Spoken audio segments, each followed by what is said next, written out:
On February 1st, 1960, nearly 59 years ago, 4 college students made history in a Woolworths in Greensboro, North Carolina.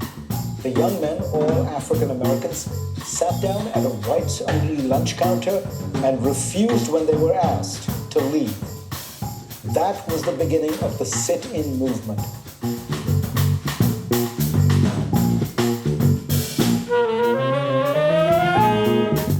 Part of our mission is to look at the history of Black Mountain College, this amazing place that was between 1933 and 1957 here in Western North Carolina, and its impact on contemporary culture.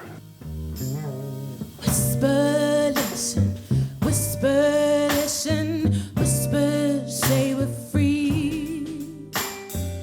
The college itself was really thinking about a lot of different things, and integration was one of them way before their time. Another thing that we were thinking, or they were thinking about, is the politics of gender, the politics of art. You know, how does art connect to each other? And part of that includes a rich tradition in music. Freedom Now, Max Roach, 1960, thinking about our work here at the museum and what does it mean to restage something? What does it mean to have these important questions at an important time in civil rights here in North Carolina, but also in the country in 1960, and it was such an important question, but it seems like that question is still relevant today, and that conversation is still relevant today. What does freedom look like in 2019 in the United States? And I think that art is a powerful vehicle for these conversations, and the Fresh Cut Orchestra, restaging this piece, we were able to ask them to transcribe the piece,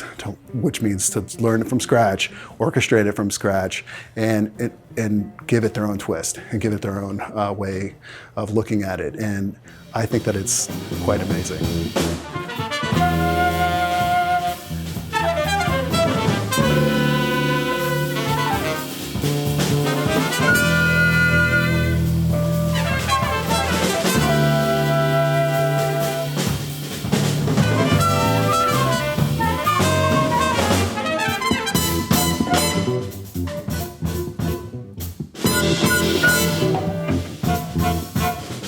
I've been listening to Max Roach for so long, and actually this particular album for a very long time.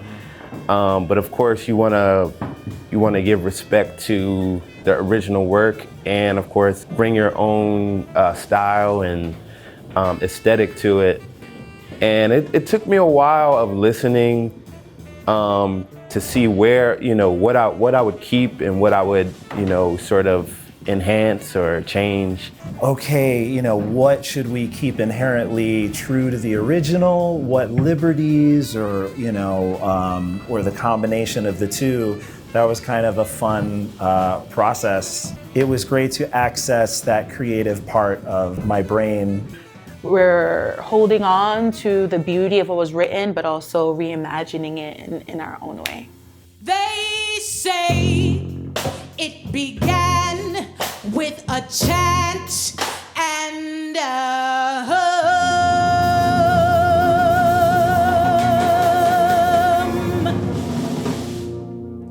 and a black hand lay on a native drum.